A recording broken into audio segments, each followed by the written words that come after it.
നമ്മൾ അള്ളാഹിനെ മാത്രം ഇബാദത്ത് ചെയ്യുക, അള്ളാഹു അല്ലാതെ ഒരാളെയും ഇബാദത്ത് ചെയ്യാതിരിക്കുക. വലാ നുശ്രിക ബിഹി ഷൈഅ, അവനിൽ ഒന്നിനെയും പങ്കു ചേർക്കാതിരിക്കുക. ഷൈഅൻ എന്ന് പറഞ്ഞാൽ അതിൽ വസ്തുക്കളും പെട്ടു, ആളുകളും പെട്ടു. പ്രയാസം ഉണ്ടാകുമ്പോൾ പറയാൻ നബി സല്ലല്ലാഹു അലൈഹി വസല്ലം പഠിപ്പിച്ച ദുആ ഉണ്ടല്ലോ, അല്ലാഹു അല്ലാഹു റബ്ബി വലാ ഉശ്രികു ബിഹി ഷൈഅ. വളരെ എളുപ്പത്തിൽ പഠിക്കാൻ പറ്റിയ ദുആ ആണ്. അല്ലാഹു അല്ലാഹു റബ്ബി വലാ ഉശ്രികു ബിഹി ഷൈഅ. അല്ലാഹു അല്ലാഹു അവനാണ് എൻ്റെ റബ്ബ്, വലാ ഉശ്രികു ബിഹി ഷൈഅ, അവനിൽ ഒന്നിനെയും ഞാൻ പങ്കു ചേർക്കുകയില്ല. നോക്കണം, പ്രയാസവും ബുദ്ധിമുട്ടും വന്നാലാണ് പലരുടെയും തൗഹീദ് തെറ്റിപ്പോവുക. പ്രത്യേകിച്ച് സ്ത്രീകൾ, അവരെ തൗഹീദൊക്കെ അവർ മറന്നു പോകും. അപ്പം വിചാരിക്കും മണിയൂർ പോയിട്ട് ആളെ വെള്ളം കുടിച്ചാലോ, ഒന്ന് കുടിച്ച് നോക്കിയാലോ, കുറേ എണ്ണത്തിന് കുടിച്ച് മാറിയിട്ടുണ്ടല്ലോ എന്ന് പറഞ്ഞിട്ട് ഈ ജാതി സാഹിറുകളുടെ പിന്നാലെ പോകും.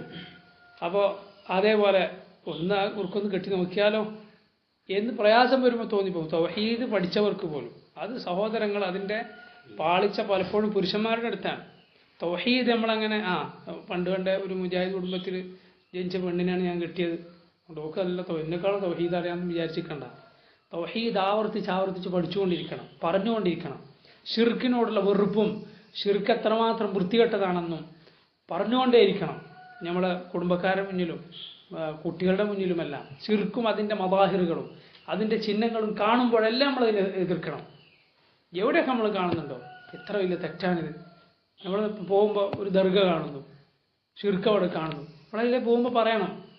നമ്മൾ എപ്പോഴും ഇങ്ങനെ കണ്ട് പോയി നമ്മൾ മനസ്സിൽ അതിനോടൊരു മയം വരാൻ പാടില്ല. നമ്മുടെ കൂടെയുള്ള കുട്ടികളോട് ഇത്ര വലിയ തെറ്റാണ് ഇവർ ചെയ്യുന്നത്, അള്ളാഹുവിൽ പങ്കു ചേർക്കലല്ലേ, നരകം ശാശ്വത എന്ന കാര്യമല്ലേ പറയണത്. കാരണം ഇത് കണ്ട് മനസ്സിന് ഒരു പദം വന്നു പോകും.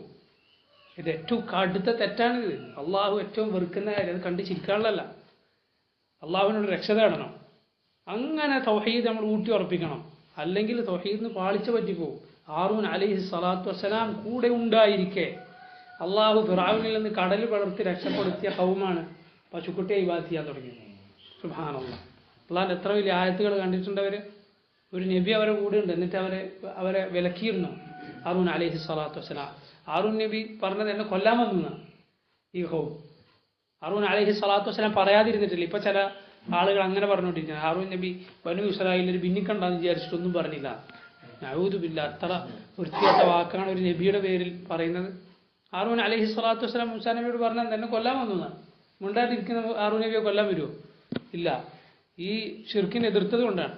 അതുകൊണ്ട് നമ്മൾ ഷിർക്കിനെ നന്നായി പേടിക്കണം.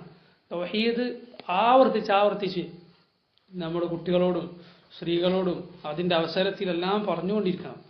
നബി സല്ലല്ലാഹു അലൈഹി വസല്ലം എത്ര തവണയാണ് തൗഹീദ് ആവർത്തിക്കുന്നത്?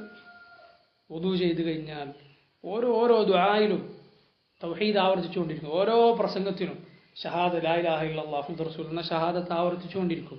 ഇത് വെറുതെ ദിക്റായിട്ട് ചൊല്ലുന്നത് മാത്രമല്ല, ഇതിൻ്റെ പിന്നിൽ മഹത്തായ ഒരാശയമുണ്ട്. അപ്പോൾ തൗഹീദ് നമ്മുടെ ജീവനാണ്.